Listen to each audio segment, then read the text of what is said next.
Vijayawada people, నేనైతే నిన్న భవానీపురంలో ఒక చిన్న పని వచ్చేసి నేనైతే ఇక్కడికి వచ్చానండి. అండ్ ఇక్కడ ఈ స్టాల్ నేమ్ చాలా యూనిక్గా అనిపించి విజిట్ చేశాను. స్టాల్ నేమే కాదండి, ఐటమ్స్ కూడా ది యూనిక్ ఉన్నాయి అండ్ ది బెస్ట్ ఉన్నాయి. వీళ్ళ సాసెస్ వీళ్ళే ప్రిపేర్ చేసుకుంటున్నారు. అండ్ వీళ్ళ దగ్గర నేను the most famous item lava bomb burger try చేశాను. ఇదైతే ది అల్టిమేట్ అండి. దీని మీద చూసారా చీజ్ ఎంత చక్కగా మెల్ట్ అయిందో, అండ్ దీన్ని తినడం పెద్ద సాహసమే అండి.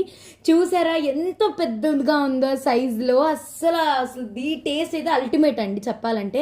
అండ్ దీని తర్వాత నేనైతే కొరియన్ చికెన్ ట్రై చేశాను. ఎవరైతే ది స్పైసీ లవర్స్ ఉంటారో వాళ్ళైతే మస్ట్ అండ్ ట్రై అండి, మస్ట్ అండ్ ట్రై.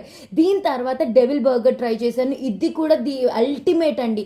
ఒకటా రెండా అన్నీ ఒకటి మించి ఒకటి ఉన్నాయి. ఇన్ని తిని తర్వాత చల్లగా డెజర్ట్స్ తినాలనిపించి ట్రై చేస్తానండి. అసలు ఇవి కూడా ది అల్టిమేట్, ది సూపర్బ్ అండి. అసలు మాటలు కూడా లేవు. వీళ్ళ దగ్గర తిరమేసు అండ్ లెచెస్ డెజర్ట్స్ అయితే అవైలబుల్గా ఉన్నాయి. And every one should try అండి. ఇక్కడ లొకేషన్ ఎక్కడ అని చూస్తున్నారు కదా క్లియర్గా, మన భవానీపురం స్వాతి రోడ్ దగ్గర నియర్ రైతు బజార్ అండి. నియర్ రైతు బజార్ పక్కనే ఉంటుంది. అందరూ వెళ్ళి మస్ట్ అండ్ షుడ్గా ట్రై చేయండి. అసలు సూపర్బ్గా ఉన్నాయి ఐటమ్స్ అయితే.